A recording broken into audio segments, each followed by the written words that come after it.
Hello, and welcome to the Radiant Mission Podcast. My name is Rebecca Toomey, and we are on a mission to encourage and inspire you as you're navigating through your life and with your relationship with Christ. We are currently in a series called God's Design for Women's Health. If you're tuning in for the first time, welcome. We're so glad that you're here. If you want to start at the beginning of this series, it starts with episode 83, but better yet, start this podcast from the beginning. You'll discover that we have gone through quite a journey on this podcast. We started with spiritual warfare. We talked a bit about birth. We went into a bunch of other topics. We've talked about biblical holidays and marriage and so much more. But it really has been a journey, especially when talking about health and women's health in particular. So, of all these topics, you'll discover that both myself and my co host, Rachel, who's not here today, but we're extremely passionate about uncovering the truth about God's design for all things. After all, He is the master creator. And today we are welcoming a very special guest to discuss God's perfect design for women's bodies and how industries have convinced us mothers otherwise. Our guest, her name is Nicki. She is a mother, a sovereign birth educator, birth keeper, and she's paving the way for other moms with an initiative called the Radical Moms Union. You can find her on Instagram at Nicki, Nicki dot French, French. And definitely go check out her page. She has awesome stuff to share. Nicki, thank you so much for being here today. Thank you so much for having me. I'm so excited to talk. Me too. Me too.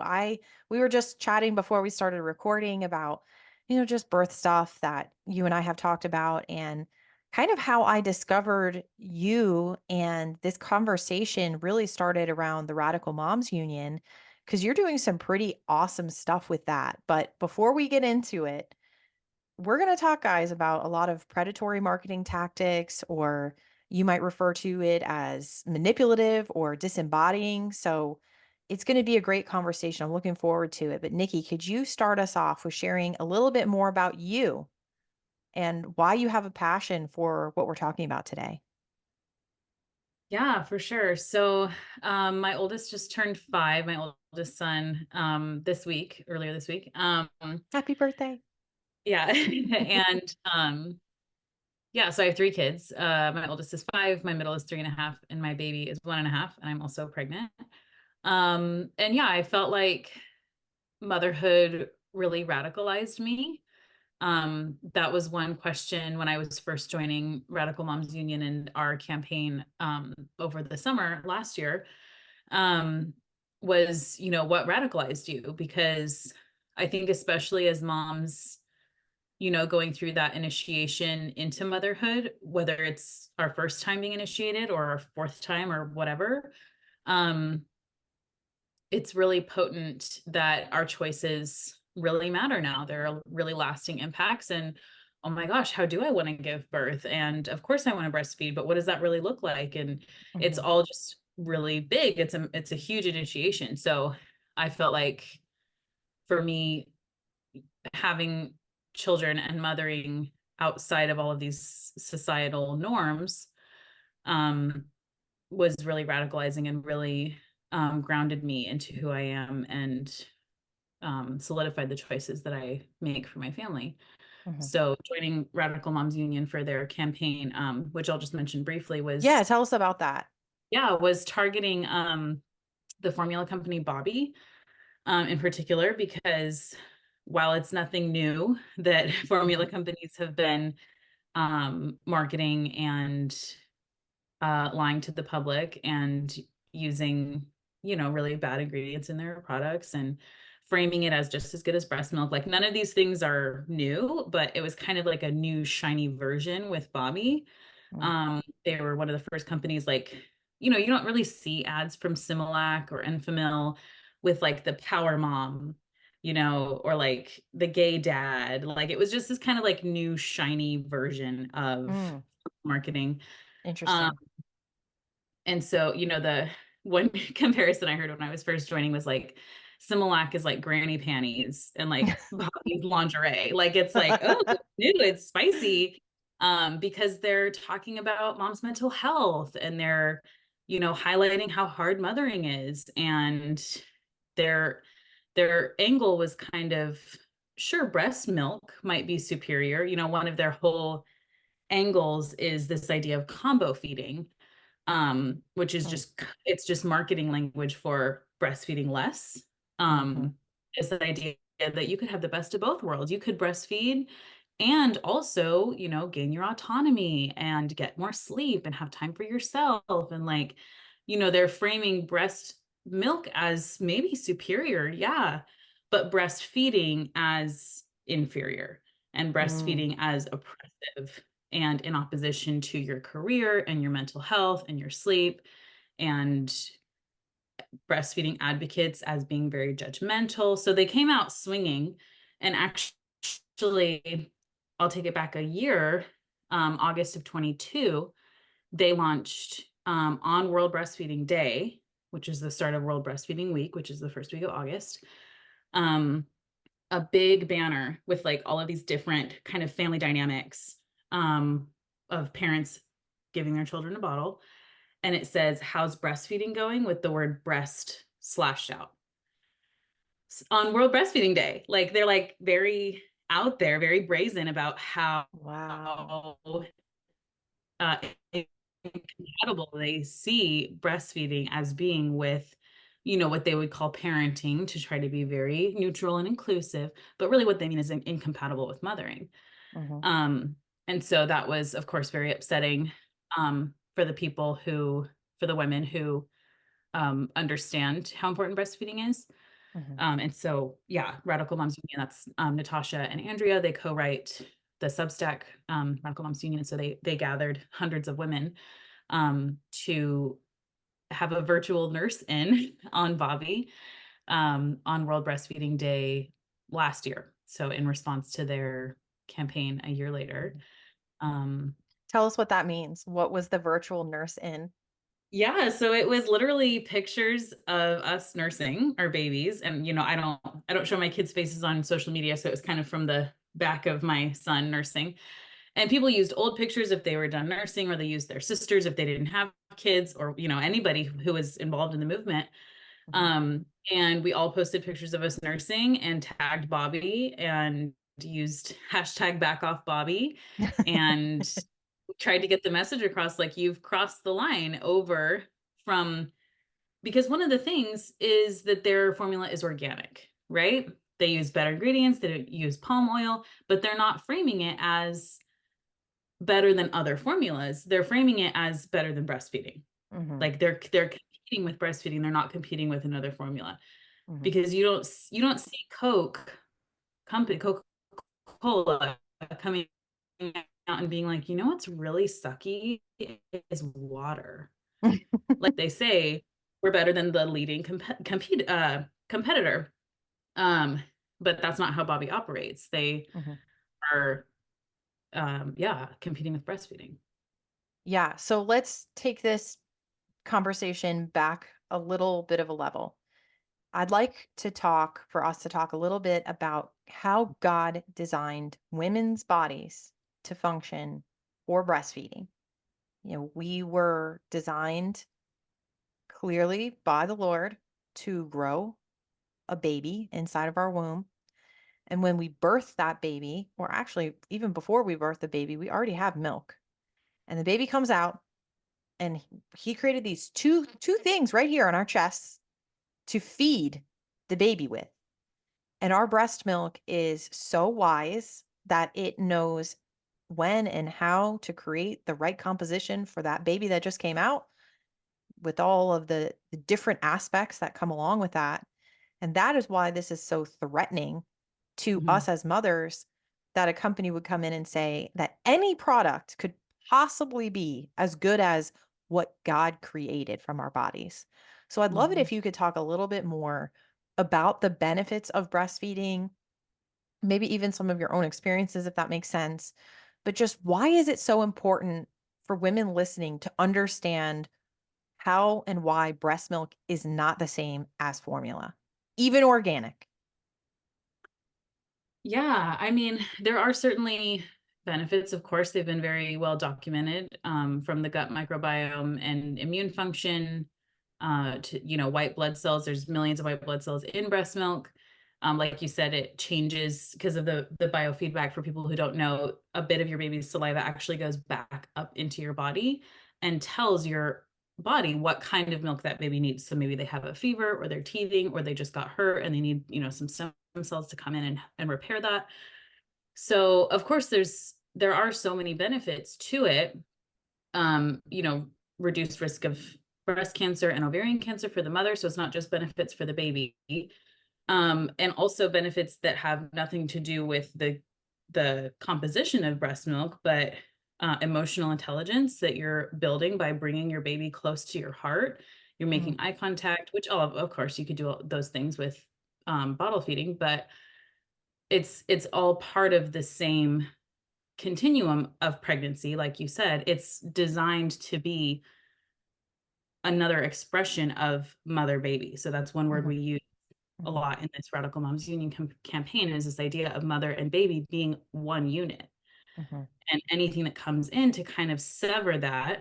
And of course, we all caveat with, there are times and places where formula is necessary, or of course, everybody likes to hold up the example of the mom with the double mastectomy, and what is she supposed to do? And of course she needs formula, and of course, yeah.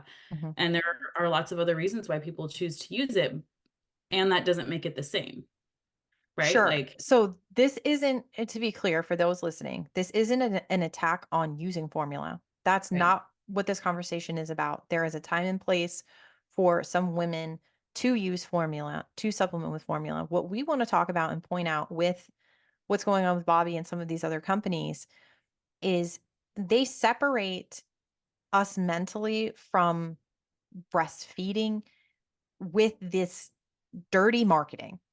Mm-hmm. And they convince many women, and this isn't just these companies, because this happens with even lactation consultants at the hospital, for example, or even pediatricians. When you go in and you say, whatever this is going on, they say, just give formula, just give Right. formula.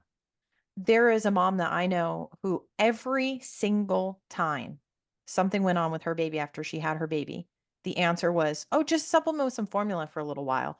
And you know what? This woman had an oversupply. She had no reason to give formula other than it is what is being pushed and promoted by OBs, by pediatricians, by the news, on commercials, advertisement, formula It's companies. oh, It's predatory marketing to get you to buy a product. It mm-hmm. doesn't mean that we all need it. Some people do. And that's kind of the differentiator that we want to talk about here is it can be super helpful to the mom who maybe does have a health condition that's preventing her from producing enough milk. But when you step into a new mother who's learning how to learning, literally learning how to breastfeed her baby in that first week, 2 weeks, 3 weeks, and you shove a formula bottle, you're not helping empower the mother to learn about breastfeeding. I have seen so many new moms who think that their babies aren't getting enough, who just don't understand that a baby literally needs a pinky nail size of breast milk for those first days. You're Yeah. not going to be pumping out ounces and ounces of milk for a long time if you're pumping. Especially when they offer you the little hospital Similac, you know, I guess it would be a bottle. Hmm. It doesn't look like the round bottle that we think of, though. It's the little sample one, Hmm. but it's like huge. It's like an It's ounce or, huge. and it's like, Yes. if moms think that that's how much milk their babies are supposed to have, of course they think they're not making enough, because they're Yeah, producing drops of colostrum, for the first exactly. most of the time. Yeah. Exactly. We're being duped into thinking that we need to produce something that our bodies are producing at the speed at which it needs to produce. And that's Right. one of the biggest problems that I see. And then obviously, there's not a lot of support for women that have latch issues. Maybe their baby has tongue tie or a lip tie or cheek ties or whatever the case might be. There are hurdles that stand in the way for women. But what we as women want to say, I think you and I are trying to get out there is that there are other ways to handle these types of things rather than fall into the traps of these companies that are trying to sell you products. They're trying to Right. sell you. And listen, we can dive into many avenues with this, right? Because there are so many baby companies. I hear it all the time from moms of older kids, or even my mom who had us, many, many years ago. They didn't have this when I had kids. I hear that all the time. They didn't have that. Yeah, because people figured out that they could make money off of mothers to convince them that they need things that likely they don't need. Right. There's a lot of things out there that maybe they're for our convenience. Sometimes those things are helpful. They have the bouncers and the rocking cribs and the all kinds of different things that are being sold to us. And I love when I hear from moms that buy all the things. And I was one of those moms, just to be clear for everybody listening. I'm not putting anybody down or trying to say anything that anybody's doing is incorrect or wrong.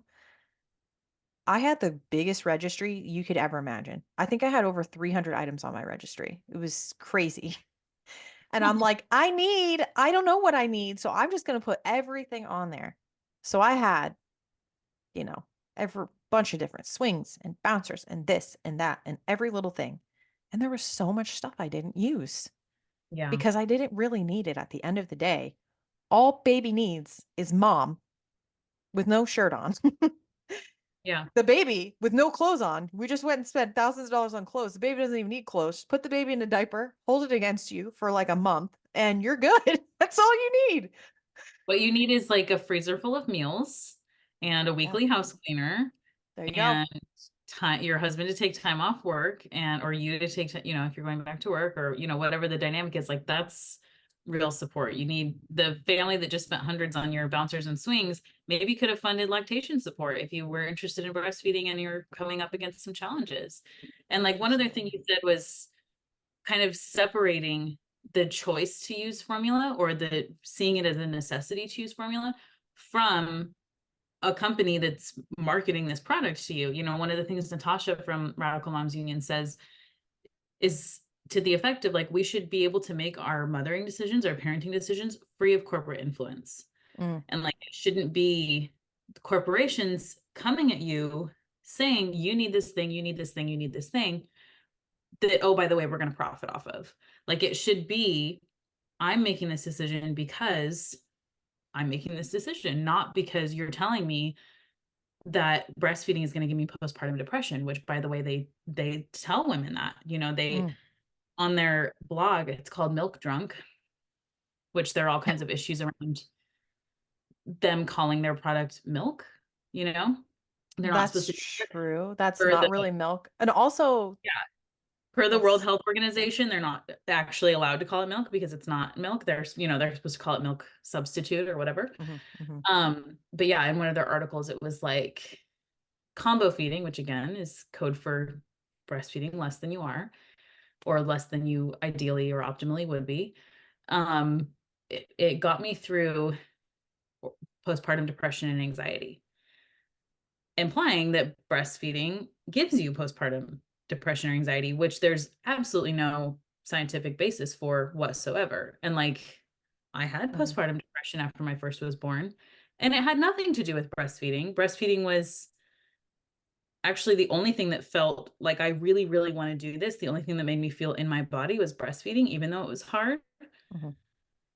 And being surrounded by people who are telling you that, breastfeeding doesn't matter Mm. and, your baby is a threat to you, your baby is in opposition to you. That's why you're not sleeping. By the way, you have a ton of birth trauma that nobody's, addressing. Yep. And can we believe it? You have postpartum depression. It must be because you're breastfeeding. Like it's just Mhm. the scapegoat for all of the ways that women's mothering experiences are very, very fractured. They are. And to kind of backtrack a little bit, and for those listening, be sure to listen back on some of our episodes where we've talked about birth because you'll hear more in detail about some of this stuff. But I'll mention one thing. Postpartum depression, like you said, and we did an episode with Diana from the Healing Birth podcast. So actually, we had two episodes with her. So definitely listen to those because we talk about how the majority, many women experience birth trauma. They say it's like 33% or something. I think it's way higher than that. Oh, yeah. Experience birth trauma, which in turn is why many women have depression or experience depression. Or But the anxiety. other part of it is physical too. We have a placenta that's storing hormones, and that baby is born and the placenta is born. And now all of these hormones that were coursing through our bodies that our bodies adjusted to are gone. They flush out. And we are now rebalancing as a postpartum mom with that fourth stage of labor, I guess you could say, after, your placenta comes out. There are many reasons why this happens to us, but even that alone, if you think about it, you have all of the baby, which is impacting hormones. You have the placenta impacting hormones. They come out. Of course, mother is going to have to readjust hormonally. And Yeah. in that period of the mother's body readjusting, there are going to be some feelings that you're going through. I mean, our hormones are no joke. We've all had to go through cycles before getting pregnant and have experienced the roller coaster of our cycles, which we talked about in the intro to this series, is that entire, 4-part cycle that we go through and how our hormones ebb and flow as we go through that. So to try to say it's one thing is crazy, but also the more we understand about our bodies as women and how complicated they are and how we have all of these hormones that are doing all of these things for a reason, when we can embrace that and put our focus on our own healing, that to me is how we can get through these postpartum issues, not cut off more connection, stop breastfeeding. That's not going to help our mental state. If anything, it's going to stress mother out more because she's always going to wonder if she did the right thing. Was this Right. really the right thing for me to do? If, let's say, they listened to Bobbie's marketing and quit breastfeeding for the reason of potential depression, right? Using that as an Right. example. And breastfeeding is actually counteracting a lot of the things that would maybe dispose one to depression, like Yeah, the you're amount right. of oxytocin that is flowing Yep. through your body when your baby Hmm. latches, and the prolactin, and it's all designed to make you fall in love with your baby. It's not designed to make you want to die. Like Nope. all of this big story around postpartum depression, it's first of all very misunderstood, like you're talking about with you're assigning labels like postpartum depression to huge life change. You are Hmm. never going to be the same person again. You're Hmm. experiencing the biggest hormonal crash known in physiology over the course of like a day. And Yep. like, of course, that's going to take time to get used to, combined with living in a society that doesn't value postpartum, that doesn't value mothering, that tells you breastfeeding doesn't matter, where pediatricians are denying that tongue and lip and cheek ties exist, like where Yeah. they're looking at you like you have two heads if you say I took my baby to the chiropractor. Like it's all compounding and all kind of building on each other. And of course, it's hard to adjust in a world like that, especially when you've had a very traumatic birth. Hmm. Um, and so, yeah, saying that this thing causes postpartum depression when it literally counters postpartum depression, using it as a scapegoat for the all of the ways that women are not supported to be mothers in our Hmm. society. And it's really overwhelming. It is. I'm thinking back to when I had my first, and I had a terrible birth, which everybody that listens to this show knows because that's the reason I started this podcast was I had a horrible hospital birth experience. They forced me into a C-section I didn't need, cut my bladder. It was all kinds of nonsense. Oh my And then I gosh. went on to home birth and then ultimately had a free birth, and it was such a redeeming experience. But I'm thinking back to after that birth, and I was experiencing birth trauma as a first time mom, not knowing that that's what it was at the time, right? But I was also learning to breastfeed. And I pushed through because I had strong women around me who were encouraging me to keep going and to not quit, right? Like I was just learning how to do it. and I Yeah. had a little bit of pain. It turns out my daughter did have a tongue tie, but I didn't know about ties until years later. So I just managed through that somehow. And that experience of breastfeeding with her was around like 3.5 weeks was when everything clicked. And then I didn't experience any more pain and we were good to go. I have to tell you though, that bonding that I got with her from breastfeeding is what got me through my birth trauma. Mhm. Because if I didn't have that, you mentioned before, that oxytocin that just courses through your body when you are breastfeeding, I feel like that was what healed me, honestly. Mhm. That's what helped me through those hard times when I really was just so depressed and bummed out about what happened. I'm sitting there with my catheter in weeks postpartum because of that bladder injury, Mhm. but that oxytocin releasing from nursing really, I guess what I'm just trying to say is that rather than push something on women that's going to separate them further from their healing postpartum, especially when it comes to depression, encourage them to breastfeed because that will help you. It will help your hormones, not hurt your hormones. So that's really what I wanted to share.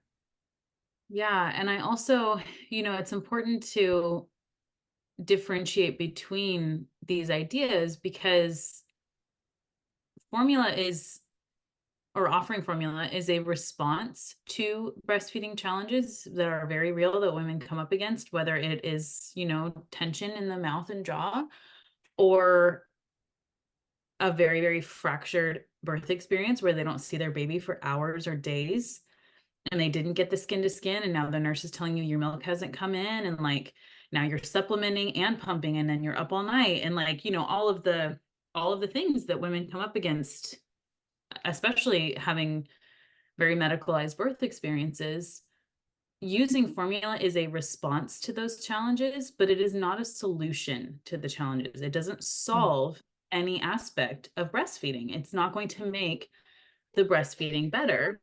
And slapping a woman with fed is best when she wants to breastfeed is very dismissive and mhm, minimizes what she wants.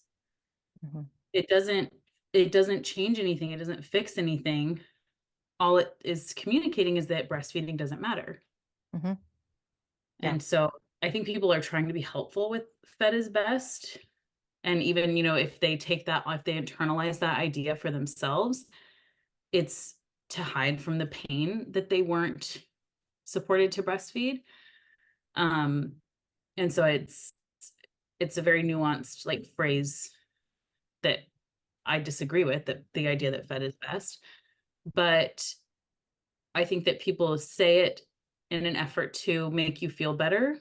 It's not your fault that you couldn't breastfeed or whatever. mhm.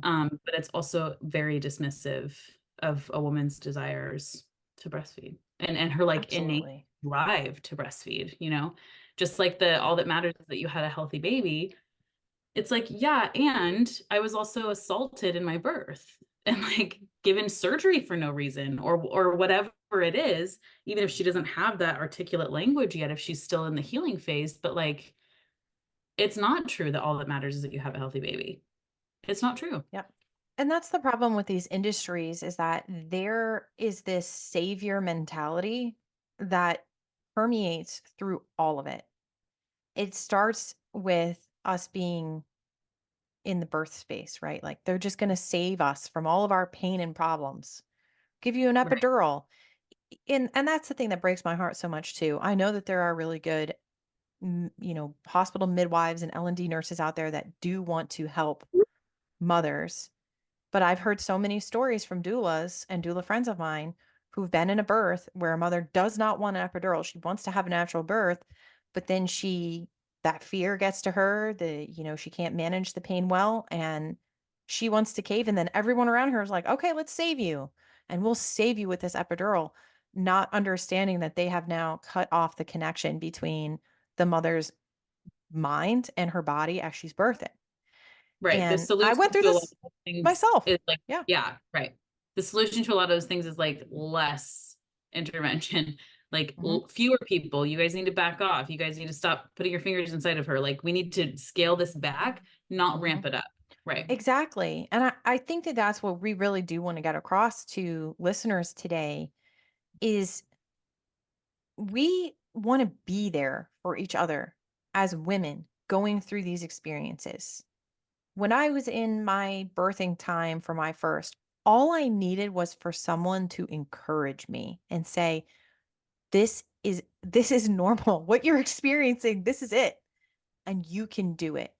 Not cave and try to save me. I didn't need to be saved. I needed to go through it. But Mhm. that's the problem is then they come in and they save you because that is how industry works.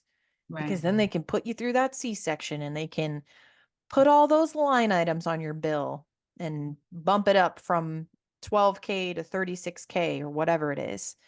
And then the same thing happens. The baby, now the baby's out. And like you said, mom could be struggling with breastfeeding, not getting the latch right or whatever. Oh, don't worry about it. Don't stress yourself out. Here, just give the baby some formula and you're good to go. Not understanding that all mom needed was encouragement. All she needed was time. And the same thing happens with sleep too, right? We have these Mhm. newborns. Now we got to figure out how to sleep work.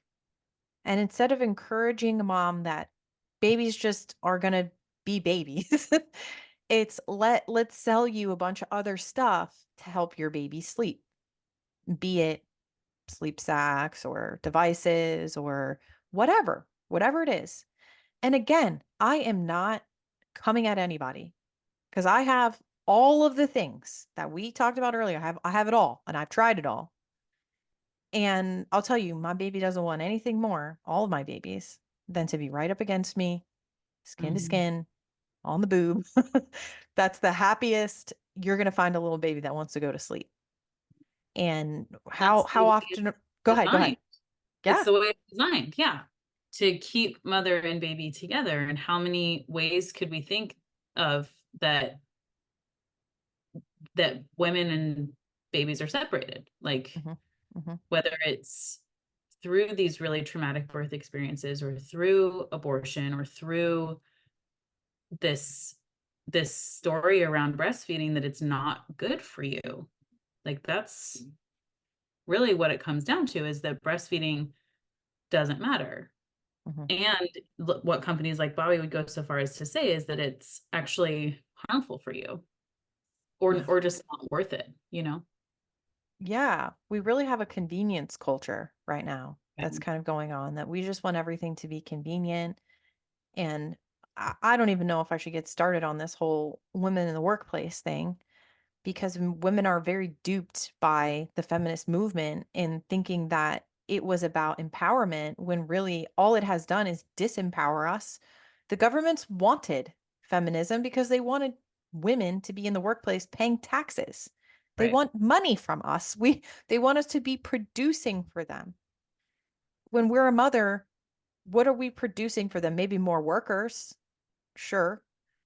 But if the government can get two parents paying taxes instead of one, they're going to go for that, right? And so we now have this society of bounce back culture for moms, get moms back to work ASAP, which what does that mean? When a mom has to go back to work 4 weeks postpartum, 6 weeks postpartum, 8 weeks maybe if you're lucky, 12 weeks if you're super lucky in America. Anyway, if you're in another country, good for you because it's not as long.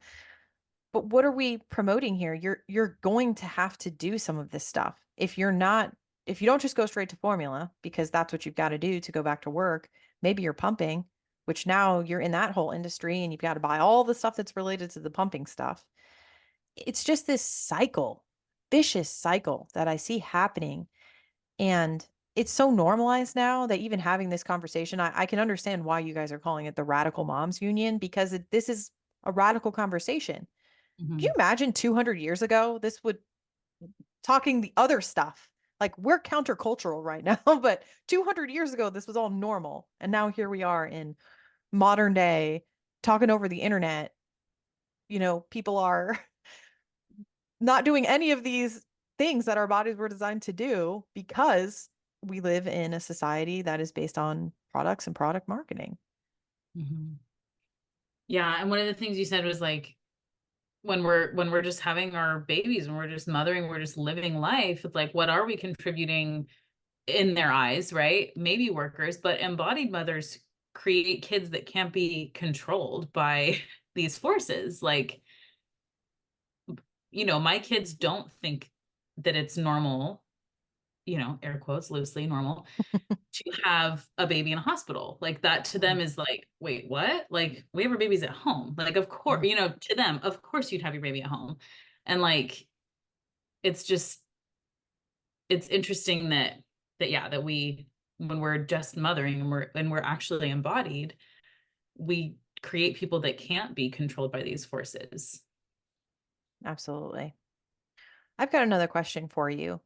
We've been talking a lot about misconceptions when it comes to breastfeeding. And on this podcast, we've talked some about misconceptions with fertility and pregnancy, birth, all that stuff, and how backwards things are in the medical paradigm. What are some things or something that you really want women to know about their bodies and our body's abilities?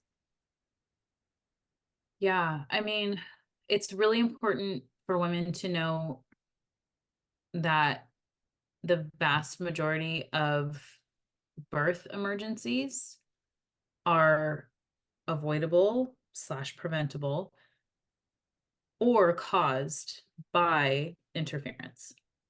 And so that's a really, really big one for women, I think, because there is this big, like, boogeyman cultural fear of birth, and that women's bodies are just going to, bottom out at any moment, and we're unreliable and we're a threat to our babies, and our babies are a threat to us. And like, because we're not robots, because we're spontaneous, organic human beings, that we all have different experiences. And what might be high blood pressure for one is not high blood pressure for another. And like all of these nuances, because we're very nuanced beings, I think it's hard for women to like really take that in and allow themselves to be individualized, rather than just seen as robots, which is what the allopathic model would want. So yeah, I think it's really important for women to know how intelligent the design of mothering is.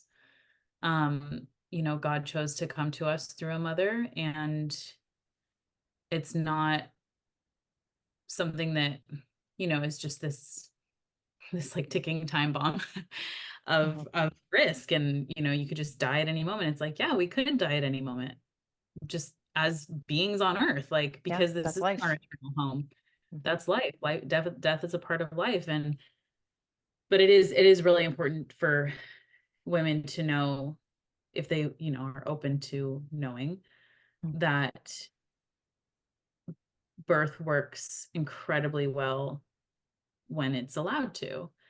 Mhm. um that doesn't mean it looks the same one woman to another. There's this elder midwife, she calls herself Sister Morning Star, and she says there's as many variations of normal as there are women. Like, Mm. what's different for you is, normal for you is not normal for me, Mhm. because you're a person, you're your own person. um And so, yeah, I think that one big takeaway is that there are all of these forces, um, looking to make sure that women stay disembodied and stay, um, you know, I don't even know if quiet's the right word, or just, yeah, disconnected from themselves and their babies. I get what you're saying. More just submissive to what's going on around them, just accepting of whatever Yeah, it might be, not whatever they're told. questioning. Yeah, do whatever you're told. Don't make waves, don't rock the boat, don't ask too many questions, stay in your little box. Like, Mhm. it's actually the exact opposite of what, liberal feminists would say we're moving toward, right? Yep. Um, Yeah. We're but programmed. We're programmed to have belief systems. And that's the purpose of us having these types of conversations is to remind women, don't be hypnotized by the mainstream. Don't be programmed by the things that you're seeing in front of you. Question everything. So there is going to be so much more that Nikki and I have to talk about, and we're going to come back next week to chat about that. So thank you so much for listening and tuning into this episode. If you want to find Nikki, she is on Instagram at nikki.french. And if you would like to follow along the podcast outside of this listening here, be sure to join the mission on Instagram at the Radiant Mission or on Facebook or on YouTube. And today we are going to close with Colossians 1, verses 16 through 17.